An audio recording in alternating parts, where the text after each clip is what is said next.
I saw a gap and launched an ecom business. I do know the date because it was 1998 and I was very pregnant with my first child. Wow. We're talking about £600 bills or £2,000 bills. I'm like, oh my God, we've all got the same problem. Kids are using money online, but we've left them behind. We haven't thought about that. And the more we looked, there just wasn't anything. So it genuinely came out of, I need to build something because I need it. I knew that we did want to scale GoHenry. We wanted to change the world, but that meant putting the big girl pants on and going and talking to the big boys and getting them excited about what we were doing. Welcome to The Startup Leap, the #1 podcast interviewing startup founders who have taken the leap into starting their own businesses. Here on The Startup Leap, we hear real, raw and relatable stories of these entrepreneurs, how they've navigated taking the leap and the decisions they've made. We're your hosts. I'm Yvonne. And I'm Maria. And this is the Startup Leap podcast. Yvonne and Maria are partners at Local Globe and OpenSeed VC, respectively. Local Globe and OpenSeed are independent of the Startup Leap podcast. Any statements made by Maria, Yvonne, or the Startup Leap guests are solely their view and are not advice. Endorsements by the Startup Leap, its guests, Maria and Yvonne.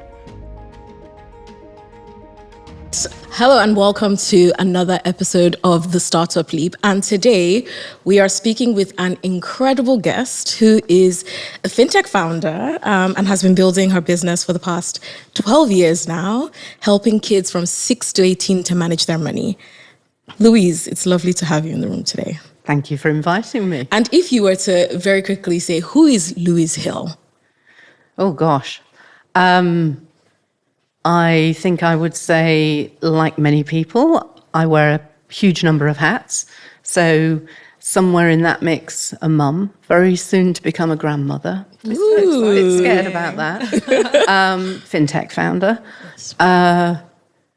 Fixer. I guess when I look back, I think I've spent a lot of my life trying to solve problems, fix things, make things better. And maybe that's why I've ended up doing what I'm doing. More recently, lobbyist for financial education, yes, you're quite being made passionate mandatory about that. in schools, all kinds of things. But I wear a lot of hats. Fixer, let's laugh that a little bit. What were the earliest signs of you fixing? Oh gosh, everything from trying to organise stuff at school. I probably was that hideously bossy kid that organised things at school or tried to organise things at school. And, I know my ex-husband often used to look at me. If we were standing in a cafe somewhere and the queue was not quite working smoothly, he'd kind of look at me and go, "Stop it." Because you wanted to fix it? And I'm like, I never said a word. And he'd say, "Yeah, but I can see your face. You're working out. You're wondering why they've got the cash point there and why they haven't." Yeah. Yeah. And how did that translate into your journey before you started GoHenry? Tell us a little bit about that journey before GoHenry. Well, do you know what? I studied languages. I studied languages at school and university, wanted to be an interpreter. Got all the way through, got a job as an interpreter, went to Brussels and completely hated it. I don't know what I was thinking about. Knowing myself a little bit better now, I don't know what I was thinking about.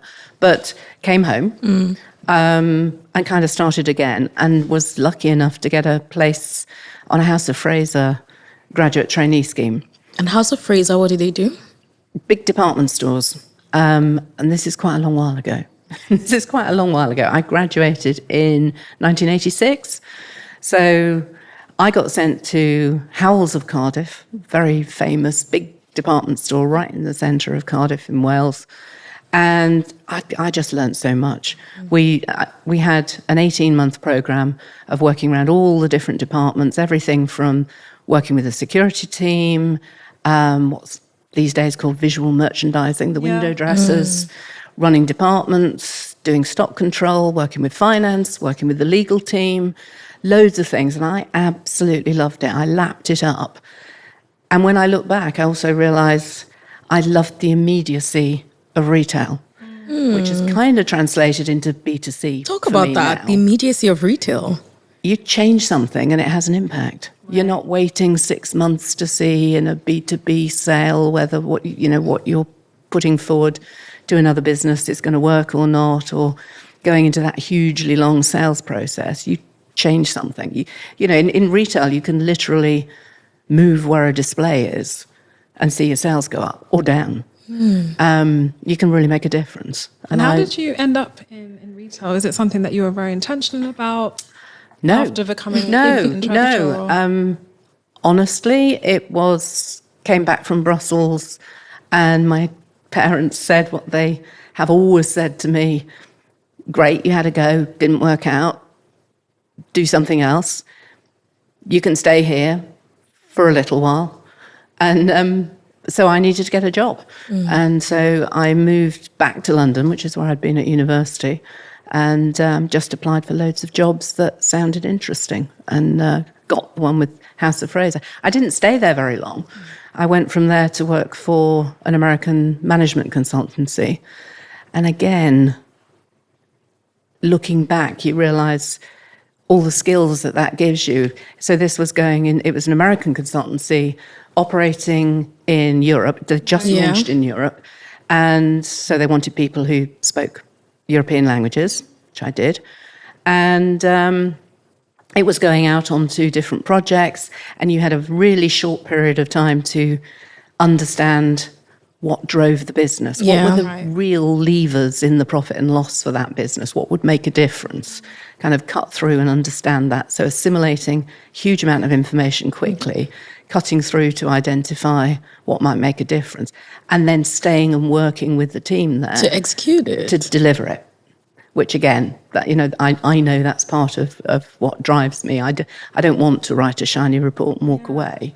I want to work with a team and make things happen. That's peculiar, actually. For consulting, typically, you do the analysis and not the execution. Yeah. So that must have been an incredible experience. It was amazing. And everything from banking to a cotton bleaching plant just south of Manchester, to a bottle factory, doorbell factory, all kinds of things. I think that's one of the great things about management consulting, right? Because you get exposure to various types of companies, which you don't normally get if you're working in one particular industry. I find it quite fascinating that you went from being an interpreter, retail, to management consulting. At what point did you discover that you wanted to take this entrepreneurship journey?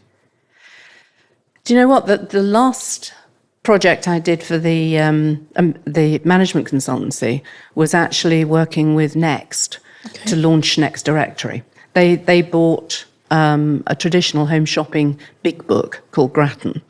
My mother used to be a Grattan agent many, many moons ago, and we needed to change it to make it B2C rather than the agent distribution model, and work with all of the teams to fix that. And we had a team of 50-something consultants, all based in Bradford, where Grattan was, putting all the changes in place. And that was literally as the internet kind of exploded. What year was this? E-commerce started to happen. You're asking me a good question there. Oh, I don't know. Early 90s? Okay. Late, just for us to place 80s. it, yeah. You'd have to look up when Next Directory launched. And it meant we got a huge insight into really the first proper e-commerce and what that was going to look like.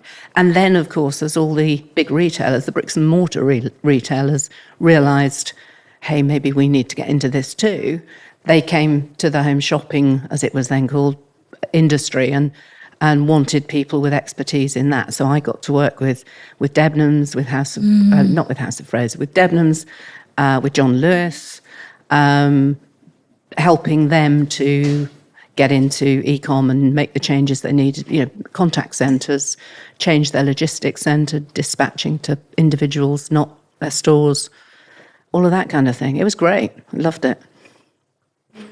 So it was a period of transformation. It was. And I realise you asked me, how did that lead to entrepreneurship? After doing that for a long while, I saw a gap and launched an e-com business. Right. So that, I do know the date because it was 1998 and I was very pregnant with my first child. Wow. And I did it with a business partner. And when we were looking for funding, I used to make her walk into the room first because I'd kind of waddle in afterwards. You know, many women have to consider that. That is such a Yeah, huge thing. Yeah. But you made the decision while you were pregnant. What was that transition like? Because you had scaled these or led the transformation of these traditional companies to go into e-commerce. But then you saw it and you're like, I want to do something. Like, what was that transition? Did you make the decision instantly? Was it something you had to think about? And you mentioned you had a partner. Talk a little bit about that. A business partner, yeah. We were both, at that point in time, we were both working at the Innovations Group. Okay. I was operations director. She was buying director. So I knew I could build, this is going to sound really arrogant, I could build a team, I could build the process. No, but you can. I could do that bit. She could go and source the goods and negotiate the terms with suppliers. Right. And we launched a catalogue and e-com brand called Manners, which was traditional English country house style. I remember somebody telling us there was absolutely no way we'd sell £3,000 sofas over the internet. We did, of course we did. And now that today it's the norm, isn't it? Yeah. But back then it wasn't. It was a new concept, really. It was a new concept, but I made lots of mistakes with that. So we bootstrapped. We ran for 4 years. We were turning over £5 million, round about that, making a small profit, paying ourselves a proper salary. But there were 5 of us in the business. We realised it was working. We were getting customers, wanted to scale it, and then suddenly realised there was no way to step away from the business to go and fundraise.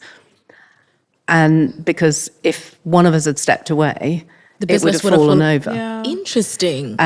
We really had bootstrapped to that point, and we didn't have enough cash flow to pay somebody to come in to take one of the roles, so that one of us could step away. And people might listen to me saying step away and think that's crazy, but having spent the last 12 years fundraising, and it really, that has been a significant portion of my time at GoHenry, has been bringing in new funds because it's a cash-hungry business. I had no concept how much time you need to spend doing that. Yeah. We were really lucky. We sold. We sold the business to a big retail group and had to stay for 18 months, which was not the easiest thing to have to do, but walked away to live to fight another day. I love, there's a nuance there on having to step away from the business to fundraising. Yeah. We see this at the early stage, especially because sometimes I think even in venture, early founders go fundraise, but they don't realize it affects the business. And then when you're fundraising, investors are like, oh, why don't the metrics look good? You're like, I've been fundraising. Like, it's such a balancing act, especially at that early stage where a lot of the effort still translates to the outcomes that you see in the business because it's so tied. Yeah. To think that can be so impactful in a way that you literally couldn't. It's a great business. It's growing. I mean, you sold. That means you created value enough for another company to say, we will buy this out. So that's very interesting. I would love to talk a little bit about your upbringing and how you grew up. Were there any entrepreneurs around you? What was your frame of reference for creating, selling, problem solving? Yeah. The short answer is no. Well, do you know what? You're making me think about that. Not in my immediate family. So my parents, no. Very traditional family.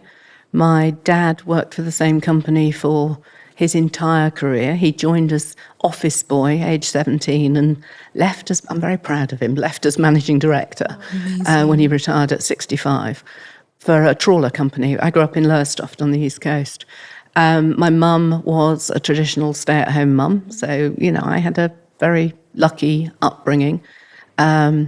Boringly happy childhood, not a boring childhood, but by the beach. One of the things my parents always encouraged us to have a go. And, to whatever scheme we came up with, they were like, yeah, do it, see what happens. And again, when you look back, and I've done a few interviews over the past couple of years where people have asked me to think about how I ended up where I've ended up. It gives you permission to fail. Yeah. It makes failing a safe thing to do. And I guess I hadn't really thought about that before, but if you feel safe in failing, you take more risks. And I hope those are calculated and, educated risks. They're not wild ones. But it gave me permission to do that. And so, yeah, even as a child, we didn't quite have the lemonade stall outside the front of the house, but my brother and I used to sew and make ripstop nylon kites, which we then took out onto Lowestoft cliffs.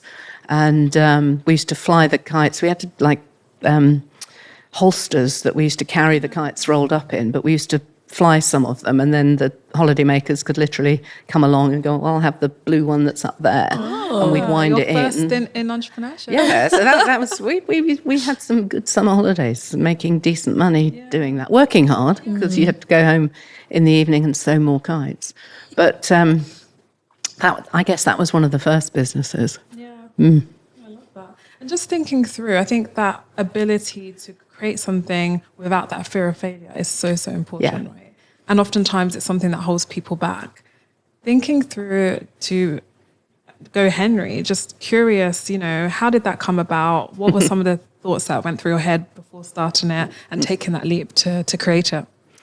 Well, I spent a long time working for different e-com companies, usually as a contractor or consultant. And I had 2 kids, and I usually joke and say I blame them, or I thank them. One of the two. It depends which day you ask me. They were 7 and 9, that kind of age. They'd both been lucky enough. My brother and sister had given them iPods for Christmas. Yes. You remember the little tiny iPods? And I had gaily given them the login to my iTunes account, and they were having a ball. They were downloading music. They were having. That was back when it would cost like 79 pence. 79p, exactly Yeah, right. yeah. And Apple used to send you an email with the invoice attached. So I was trying to figure out, how do I stop them spending all my money? Or how do I get them to understand every time they that click? this is actually money. It's not like It's just money. numbers on a screen. So you were just getting all these invoice emails. Yes. Yeah. So, and then on a Saturday morning, they'd stand in front of me with a handout, expecting pocket money. After you've gone and spent all that on music. So I started printing out the invoices and sticking them on the fridge, metal fridge with a magnet, and kind of giving them their pile of invoices on the Saturday and going, so normally I'd give you £5. You've spent £4.20 on music. creating that association that it's ATP. money. Yeah. Yeah, but you know what? Mum's the bad guy again. Little disappointed faces in front of me. And I started, I was thinking about that and thinking, God, there must be some way they can have an iTunes, but no, there wasn't. Or they can have access to some money, but with limits on. No, there wasn't. And I started talking to other parents about it. I've seen myself quoted elsewhere as saying it was a school football match. That was where I first kind of tested the idea, watching my son play football. And all the parents, there was just, everybody had a story. It was either somebody's son had bought something outrageous on eBay with his mum's credit card. Somebody had, I'm not sure they were called Xbox and PlayStation then, but, on the gaming platform had run up a bill. Somebody had bought loads of scrunchies for her little pony online. Just crazy stuff. But, we're talking about £600 bills or £2,000 bills. I'm like, oh, my God, we've all got the same problem. Yeah. Kids are using money online, but we've left them behind. We haven't thought about that. And the more we looked, so I got together with two other parents from the school, both dads, and the more we looked, there just wasn't anything. And I really couldn't quite believe that. So it genuinely came out of, I need to build something because I need it. Nice. And I guess at the time, there was nothing else like that in the market, right? So it was quite a new concept. What are some of the things that you did quite early on to, I guess, validate it did you have to do some things that didn't scale? You mentioned you went to a football game. Yeah. How did you validate it? I guess a lot of research, talking to people, but there does come a point where you can do all the research in the world, but unless you build it and try it, you're never going to know. Yeah. So we did do our research, and then we did a lot of business modeling to try and make sure we thought we could make a viable business from it. I was adamant. I've always talked about learning by doing. And the go in our name is all about having a go and empowerment. And so I didn't want to build another educational tool. And also a lot of early stage investors, angels we talked to, almost patted us on the head and said, no, it needs to be a charity. It's like, no, it absolutely doesn't. You can have a commercial business that makes profit with a mission, with a purpose, that is a good purpose. And so we set about building it. We raised funds. I went to my brother, who was a successful banker at the time, and said, who do you know who's got lots of money and might want to invest in this idea? And we found angels. We found sufficient angels to bring in just under £750,000 to get the business started. We had to plug into all the banking systems, so it was... That is true. It's a regulated product because it's a financial services It's financial services, so it was not cheap to set up. We set about building it. And yeah, Yvonne, you asked about things that didn't scale. Yeah. One of the things we thought would be a really good route to market was schools. And going to talk to schools, obviously they've got kids, they're interested in the kids' education and teaching them life skills. What we actually found was it takes an awful lot of time to go and talk to a school, to get them convinced, to get the right people convinced, to get buy-in. And then they have to communicate and that then to the parents, they have to right? communicate to the parents. Yeah. And some schools do that really well and some schools don't. And again, if you go back 12 years, a lot of schools did not have the sophisticated marketing tools that we have now. Yeah. That just was not scalable. We could do it, and we still have a number of schools who use us and have used us for many, many years. But that's quite rare. The other thing that didn't scale, I have spent so many hours in places where we thought parents would be with their kids. So hockey tournaments, football tournaments, shopping malls, education fests, stuff like that. I'll tell you what I've learned from that when parents are out doing things with their kids, they want to do things with their kids. They did not want to talk to me banging on about financial education and this great tool that we've developed. So, yeah, lots of things that didn't scale. When you're driving a new category, and I know that sounds grand, but that's what we were doing, you have a nanosecond of somebody's attention, and you have to put over not just what you do. You've got to explain what we do, why the person needs us, and you've got nothing to compare yourself to. So you can't say we're like XYZ but better, ABC but cheaper.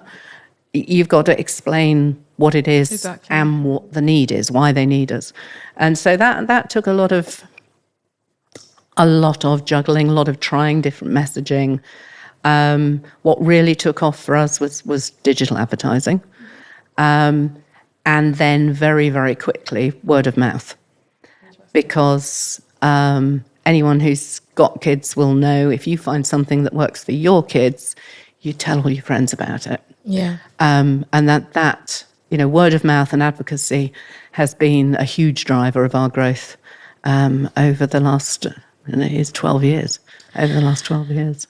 You say we. I would love to hear how you thought about the team at the earlier stages, because you had this incredible background with e-commerce and I guess the onslaught of technology in commerce, but this was a financial services product. Yeah. How did you think about the early, versions of who you built that with? Well, there were three of us founded the company. One guy with a background in marketing. He'd built a hugely successful marketing agency. Another guy with a background in, I'm going to call it big tech.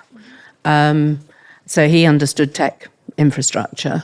none of us with any banking or finance background. Me, contact centres, websites, e-com. So we set about, the first hires were plugging the holes and some feet on the ground to do some of the work. Mr. Marketing left very, very early on. Mr. Big Tech stayed with us probably 2 years. He's still not involved with the business, but he is still a huge supporter of the business. And I was about to say I remained the last man standing, which is kind of ironic when they were both men and I'm female. But yeah, last man standing. And we built the team slowly. The first hire, a lady called Ruth, we brought in to help project manage the build and set up operations.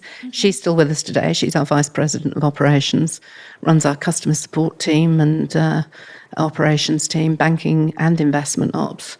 So she's got about 140 people reporting into her now. And, it's amazing to see people you hire very early when there's 3 of you or 5 of you or 12 of you. And actually that was a real learning for me, watching how people evolve and then the different types of people you need at different stages of the business. I mean, Ruth's a fantastic example. She has just flown the entire time and grown and been interested and wanted to and been great at taking all of that on. But like me, she's had to adapt what she does on a day-to-day basis 50 times over the last, I joke sometimes you have to reinvent the company every 6 months if you're growing fast. You really do. And as a leader, you have to reinvent your own role. I completely agree with this. And what I found is in businesses, you almost need certain people for certain stages. Yeah. And some are relevant very early. As you grow, the skill sets that you need is completely different. Yeah. I even have this thing where I feel like at tech startups, the first 3 years, at the third year, there's often a massive churn. Yes. I would agree with you. The people that you need who are happy to get their hands dirty, do anything, literally that might be painting the toilet in the new office you've just moved into and then having a conversation with the regulator 5 minutes later. Those people might not be happy doing what we need now with 2.5 million customers in 5 countries and, that sort of thing. Other people adapt and morph and grow and are happy the whole journey. But yeah, you're absolutely right. There are definitely different shapes of role at different stages of the company. And I guess, building a team is incredibly hard, right? You can say it's an art more than a science. In hindsight, is there anything that you would have done differently building out the team back then and as the company's evolved as well? I've always worked on the mantra of hire people who are smarter than you are. So again, maybe this is part of maybe that's part of the confidence my parents gave me. But I'm not scared if somebody comes in who knows loads more than me. I'm delighted because it's great, you do this bit. And, when you sometimes listen to people saying, you have to know all the detail in all the areas. You can't possibly. You can when you're tiny, when it's a tiny company, but you can't possibly if you're going to scale that company successfully. And actually, to that point, I'm trying to think how many years ago it was now, but certainly 5 years ago, it might have been a little bit longer than that, 6, 7 years ago, we got to a point where I realised I'd become a bit of a blocker, which was a bit of a shock, but I realised, I was drowning. That was the first sign. I was absolutely drowning. And when I tried to unpick why was I drowning, it was because everybody was coming to me to ask me stuff, not to check in for permission to do it, because they had permission to do it, but because they needed to know where something was or why something was built like this or who was the right person to talk to. and I realised that I had created that roadblock. And so I set up a campaign across the company called Single Points of Failure, and said, right, we are going to identify in every team, not just people, but suppliers, processes, where there are single points of failure, and we're going to do our best to eradicate them. And oh my God, my name came up an awful lot. It really did. It was a shock. It was a shock. And I realised just how much information was in my head. And so, if anybody's listening out there and scaling their business or planning to, watch out for that and make sure. I delegated permission to do stuff, but I definitely hadn't let go of enough information or put it in the right places to let people just get on without needing to come and find me. Yeah.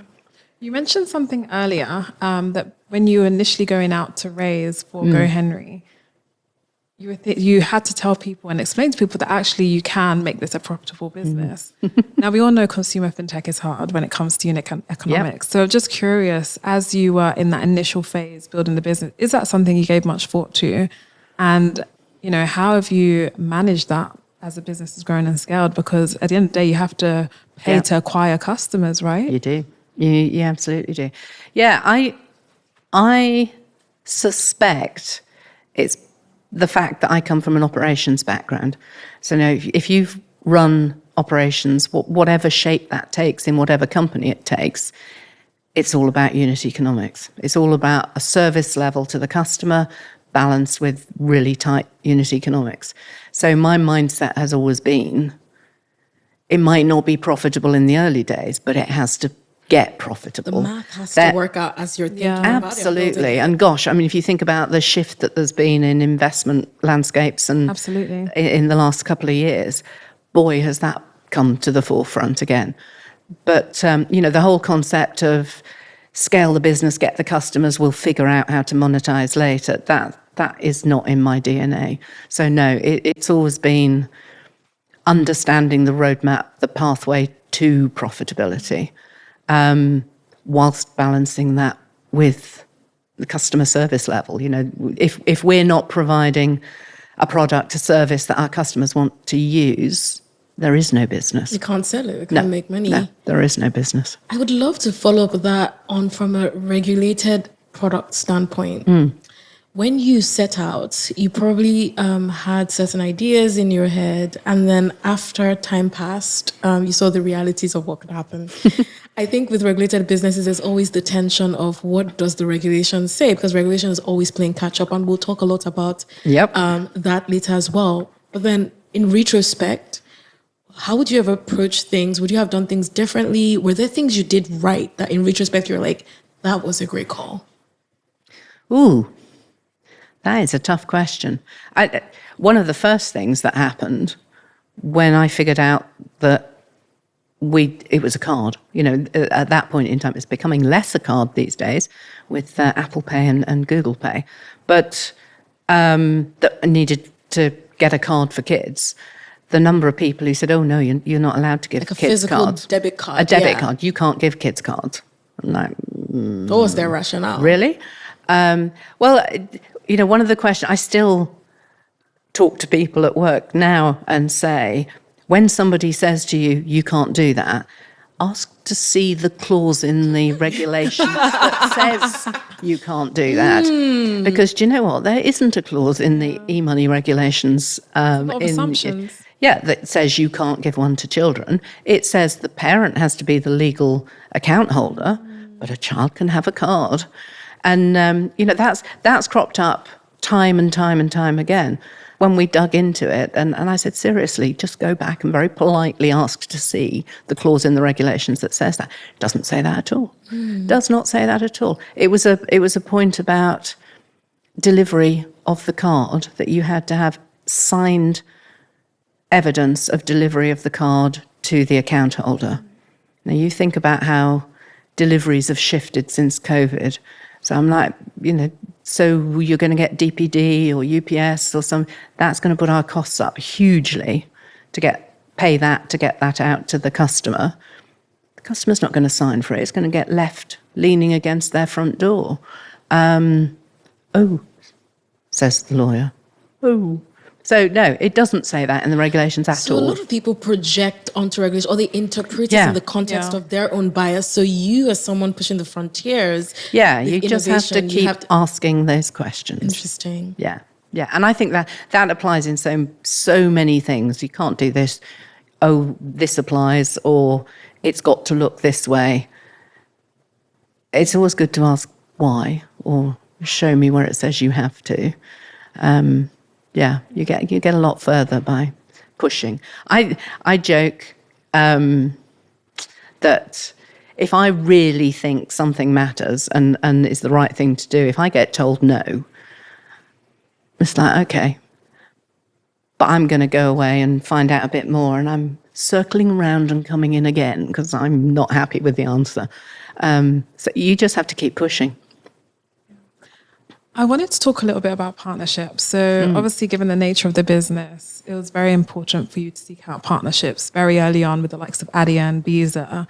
How did you go about, forming those partnerships and navigating those early conversations? One of the things I took away from the first business was build for scale.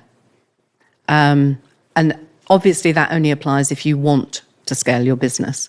But I knew that we did want to scale GoHenry. We didn't want it to be a small business that paid wages for 5 people. We wanted to change the world, and still do. But that meant putting the big girl pants on and going and talking to, I would refer to them as world-class partners, going and talking to the big boys, as the phrase is, and getting them excited about what we were doing. And actually, the fact that there wasn't anybody else in this space played to our advantage there, because I think they did get very much excited. And I mean, you named some of the partners there that we've been with since day one. So Adyen, our acquirer, Visa have been a partner since day one. FIS, a card processor, they've been with us. They've been supportive. They get the mission. They want to be part of the mission. And that makes a huge difference. So we always call them partners. They're not suppliers. Yeah, I love that. I would love to talk a little bit about the acquisition and being acquired. Yeah. Because it's a very interesting place as a business to have to, experience both. You mentioned that GoHenry now serves 2.5 million customers across the world. That's incredible. I know. To think it was like there was no customer, there was just an idea, and now that has happened. And you mentioned you're in 5 different countries. You started in the UK. Yeah. How did that progression happen? Was it more a pull? Was it more proactive? Beyond the UK, how do we look at it? I would love to talk about that, and in the context of both your acquisitions and being acquired. Yeah. Okay. I'm going to tell you my favourite stat of the moment, though, first. In the UK, just to give you an idea of the scale we've managed to reach, 1 in 5 kids in the UK between the ages of 9 and 12 has got a GoHenry card. That's incredible. To me, that really makes it real. You can talk numbers, and there's big numbers, but what does that mean when you walk into a classroom of 10-year-olds? 1 in 5 of them will take their... 1 in 5 kids in the UK has a GoHenry card. Yeah. In that age band, yeah. Yes. But you asked me about acquisition. So when we were ready to expand internationally, to start with, I assumed we'd go to Europe first, and we didn't. We actually looked at what was involved, and despite the EU and theoretically one set of regulations, every country enacts them differently. So, and obviously lots of different languages as well. So when we looked at what we would have to do to roll out across France, Spain, Italy, Germany, and then we looked at what we'd have to do to roll out in the States, we could reach the same market with one adaptation of our product and of our services. So we took the decision to go to the States. So we launched in the States at the tail end of 2018, and that was the first expansion. But then in 2020, started getting ready to roll out in Europe. And we approached it with, Alex, who was our CEO at the time, called it organic or inorganic. And frankly, I could never remember which was which. So I called it buy or build. So we ran a buy or build project, looking at all of the players that existed in Europe, not very many, and then also looking at what the costs would be and the timeline of doing it ourselves. And we could have done either. But we met the founders of Pixpay, who had been going for about 2 years, coming up for 2 years, and were live in France and had just launched in Spain. And you know when you meet someone and they're just kindred spirits, you know, they were such nice guys. 2 men and a woman, 3 founders. They talked like us. They had the same ethos. The values were just the values aligned. were completely aligned. And so we talked to them about acquiring them and did. And we actually did the deal in 2022. So that was, we had a crazy year. We had, see if I can get these dates right. We acquired Pixpay in June 2022. We closed our B series of $55 million in November 2022. And then we closed the acquisition with Acorns in April 23. Wow. And at one point, all 3 due diligences were going on at the same time. That must have been an intense year. It was wild. It was, I almost can't even speak about it. It was nuts. And some people knew about the other people and then not, and others didn't. And I did end up on a call very late at night with a whole bank of lawyers. And because it was late at night and they were all working from home, there was nothing behind saying Deloitte's or Paul Hastings or whoever to give me a clue. And I was on with our CFO, Cecile, and there were just the 2 of us from GoHenry. And I had to send her a Slack message going, who's this lot? Which one? I can only imagine. No, seriously. She's like, it's Acorns. Like, great, okay. I know what they know. I know. Yeah. So it was nuts. It was absolutely nuts. How long did the acquisition of Pixpay take? Like first conversation to close? That was not too long. That was probably 6-7 months. I mean, when you know, like when it feels I mean, they were keen to go ahead with it. Yeah. We were keen to go ahead with it. It was, fun, Had that alignment. Yeah. So 6 months. And in terms of Acorns, how did that happen? Acorns, the process from the first conversation to the closing the deal was a lot longer. So we started talking to Acorns probably 2 years before we closed the deal with them. And originally we're thinking of going into a SPAC with them. And you'll know SPAC sort of had a moment. They did. The moment seems to have gone away. And the moment kind of very quickly peaked and it was as it was starting to wobble a bit. Right. And so both sides agreed we'd go and find more funding, and then we'd come back together.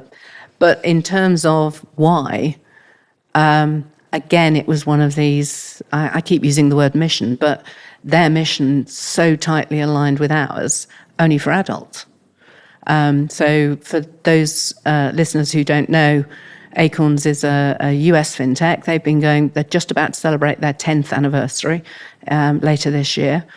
And they build wealth for the up and coming. They look after the financial best interests of the up and coming. And what that means is they started 10 years ago with encouraging the everyday American, that is the term they use, to invest. And it was literally put away $1 a day, start small. Think about the name Acorns. It's from an acorn, grow your mighty oak. And literally put money away into diversified funds, leave it there, put some more away every week, every paycheck, every month. Don't touch it. And by the time you're my age, you've built yourself a good little nest egg. Well, I wish somebody had told me that when I was in my early 20s. But there you go. I can make sure my kids know it. So yeah, we started talking to Acorns. Greycroft actually introduced us, the fund. How did you know them? I'm trying to, because I think there's also the network piece of. We'd spoken to Greycroft, and Greycroft is an investor in Acorns and has been for a long time. And they introduced us. And we started talking. And yeah, for Acorns, the guys, education is fundamental to what they do. It's teaching people, helping people understand how simple it is to invest, decomplexify the whole thing, simple language.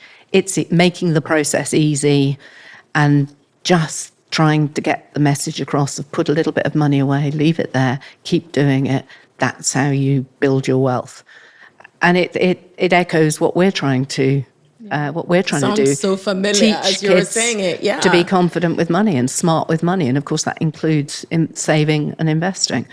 And the other thing was they wanted a family product. They were very aware they'd got services. They had banking and investing.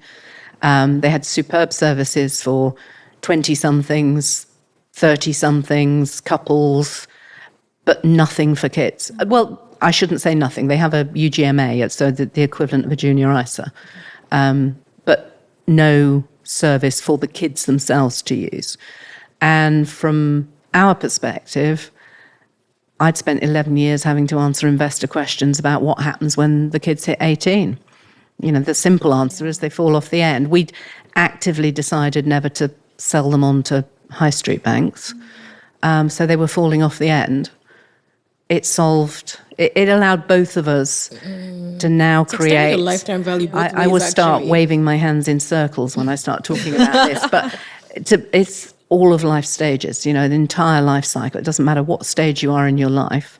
Between us, we have financial services to support you, help you, and that you can access really simply. One of the things that we love to do at the very end of it is just to You're going to ask me a difficult question. Yeah, don't worry. No. It would just, because what we want is just to transport ourselves back to the moment you made a decision, back to the moment you didn't know all of this was going to happen, all that has happened so far.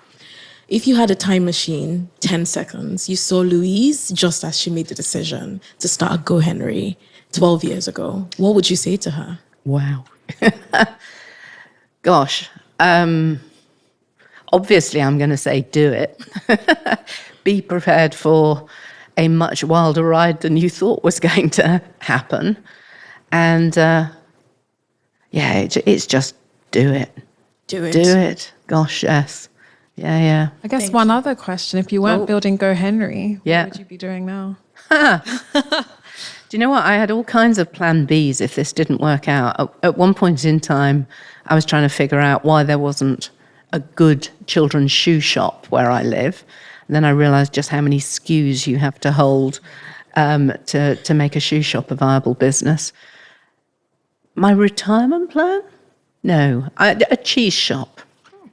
Cool. What's your favorite tea? What's my favorite tea? Yeah. Red Bush. Ooh. I do love a Red Bush. Yeah. So, Louise, you are passionate about children's education, financial education specifically.